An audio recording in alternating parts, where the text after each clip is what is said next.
Combien d'entre nous avons constaté que nos mémoires naturelles ont, dans une grande mesure, fait défaut? Très souvent, une citation exacte de l'Écriture n'altère pas du tout la doctrine, mais le point est le suivant, qu'il y a une intelligence directrice qui nous fait connaître la parole de Dieu. Quoique nous ne soyons pas capables pour le moment de transmettre un passage particulier dans son expression exacte ou de s'en souvenir, nous sommes gouvernés par elle. Si nous appartenons à l'homme céleste, tel il est,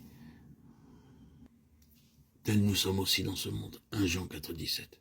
Voici l'homme céleste gouverné par la parole de Dieu, vu que la vie se trouvait en lui. Ce qui est vrai de la tête doit être vrai des membres. Si nous devons être joints à l'homme céleste, nous devenons des parties de cet homme céleste corporatif. Et cette même vie est en nous. Et nous marcherons par la parole. Nous serons gouvernés par la parole, par l'intermédiaire de l'esprit de vie qui est dans la parole. Et cet esprit de vie, c'est toujours, c'est tout, et possède toute l'intelligence. Je souhaite que tout le peuple de Dieu vive sur cette base. Cela nous épargnerait de tout ce genre de choses mortelles qu'est la chasse à l'hérésie, de toujours être soupçonneux, mesquin, de veiller sur la doctrine comme des chiens de garde, d'être aux aguets pour dénicher tout ce qui est erroné, de produire une influence néfaste de mort surtout. Si nous ne vivions que selon l'esprit, nous connaîtrions dans nos cœurs si une chose est juste ou non, sans projeter nos esprits d'analyse dans les choses. L'esprit rendrait alors témoignage dans nos cœurs. Ce serait vie et salut. L'autre attitude est une misérable existence pour nous. Maintenant, voyez l'homme céleste, la vie éternelle, et la parole qui gouverne continuellement. Quelle différence il y a entre être gouverné par la lettre et être gouverné par l'esprit?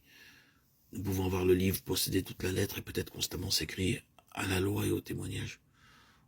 On peut devenir ainsi très légal, vérifiant sans cesse la lettre.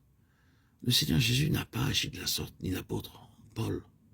Zélé comme il l'était pour les Écritures, pour la parole de Dieu, entièrement gouverné par la parole de Dieu, la chose qui comptait pour eux était la parole vivante. Notre Seigneur Jésus disait, « Les paroles que je vous ai dites sont esprit et vie.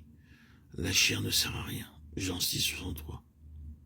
Nous pouvons tuer avec la lettre. Nous pouvons tuer avec la parole, en tant que parole.